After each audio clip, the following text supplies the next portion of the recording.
Last Sunday, I spoke at length about St. John the Baptist, about his character, in particular about his absolute faith and his incredible fearlessness. This Sunday, I would like to speak about another very important figure of the Advent season, the Blessed Mother, who is particularly relevant to us at this time as Americans. This past week, we celebrated two feasts of the Blessed Mother. On December 8th, we celebrated the feast of the Immaculate Conception.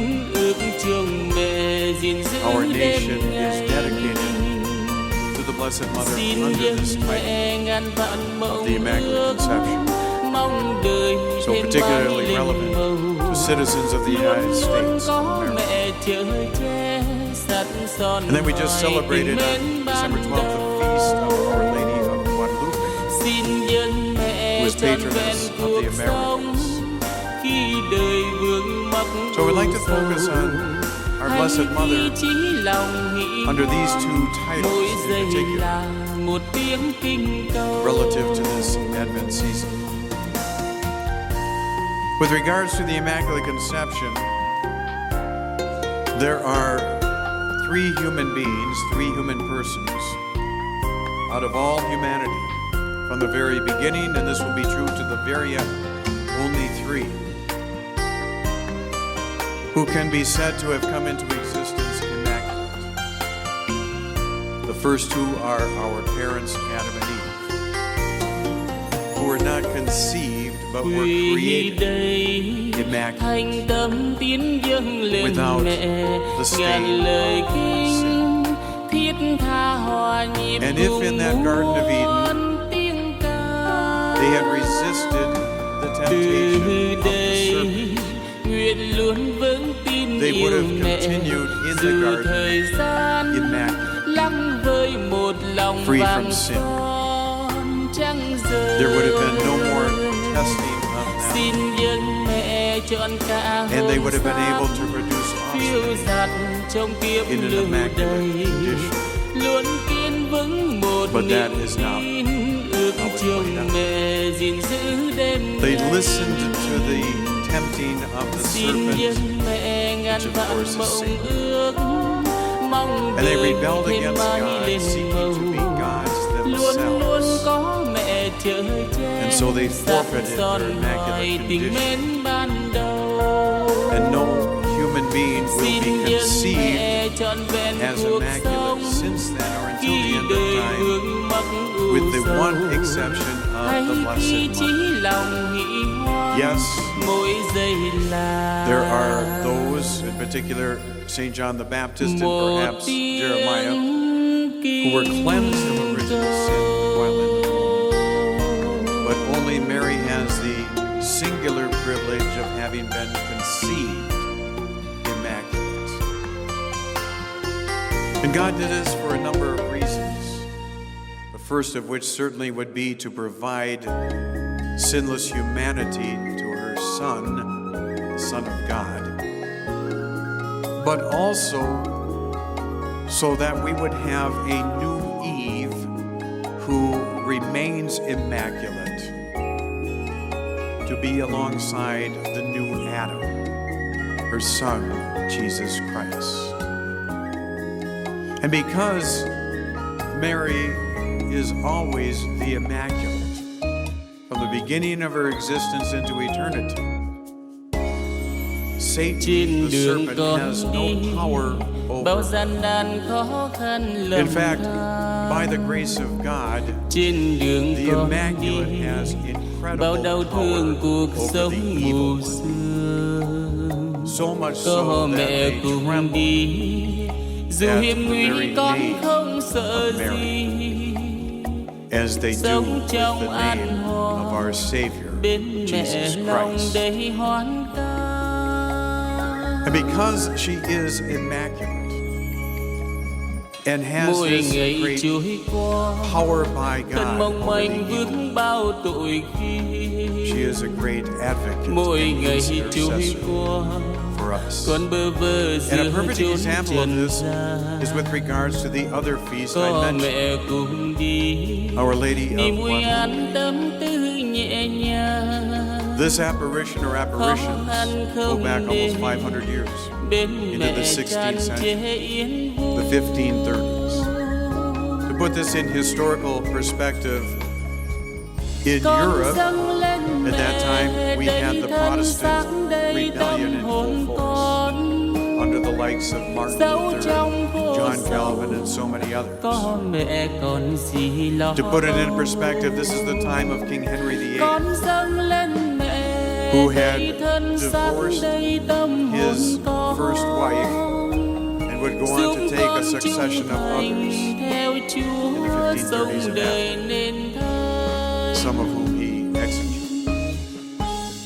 Meanwhile, while that's happening in Europe, we go to the Americas, we go to Central America, we go to a remote location near what is now Mexico City.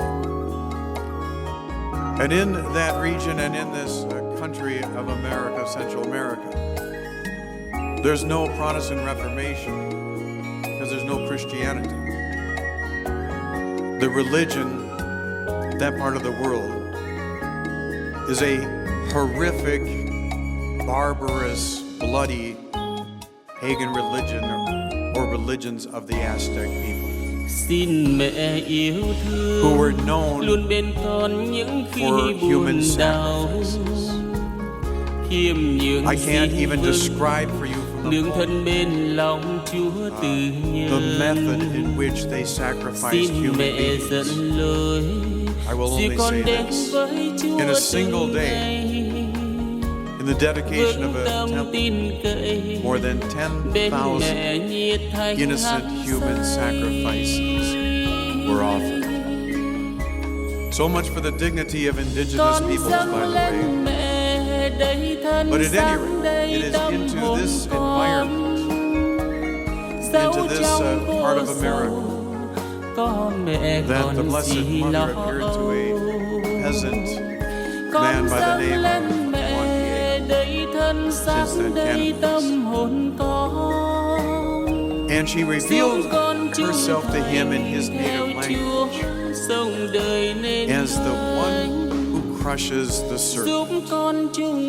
That's not widely known in modern times. But Our Lady of Guadalupe revealed to Juan Diego, Saint Juan Diego, her title or name as the one who crushes the serpent. Imagine that. And the miraculous image, which we're all familiar with, of the woman clothed with the sun, which has biblical connections to the apocalypse, would have also had great symbolism to those pagans, the Aztecs. Because it pictures the Blessed Mother standing on the moon and blocking or standing in front of the sun.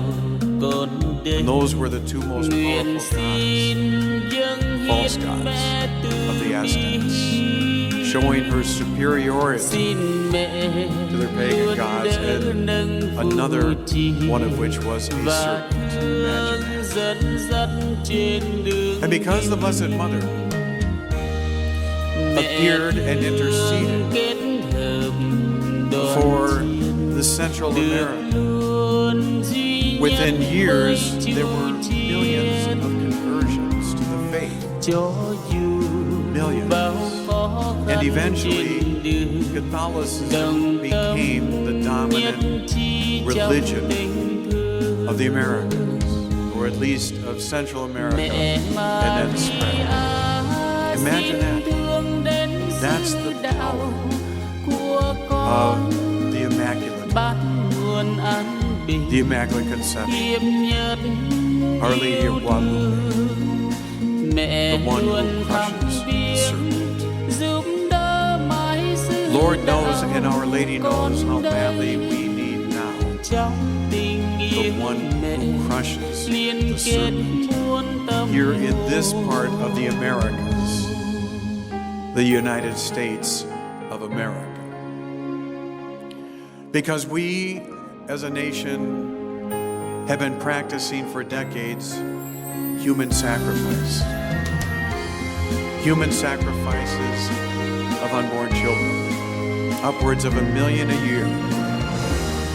That averages out well over 2,000, somewhere between 2,000 and 3,000 human sacrifices offered every day of the year for decades. Tens and tens of millions of human sacrifices. In that regard, we're no better than the Aztecs.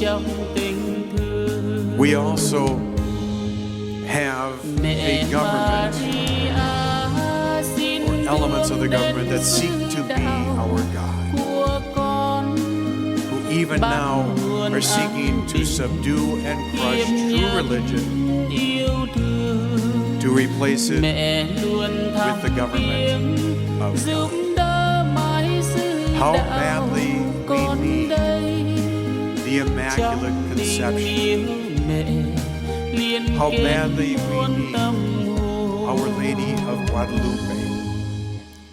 How badly we need the one who crushes the serpent.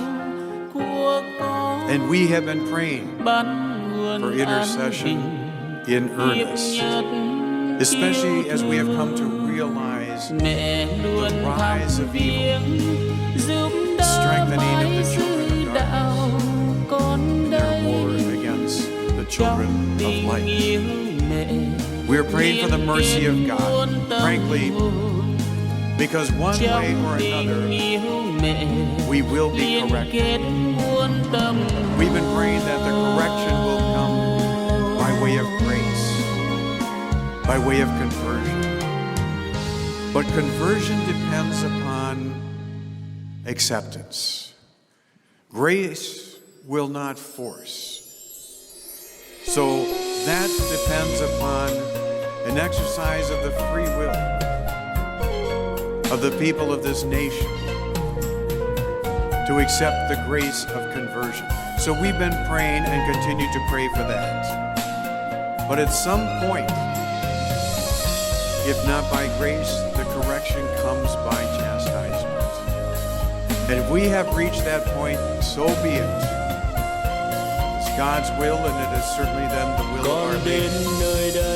For now, continue to pray for the conversion of souls in place of the chastisement of our nation and world.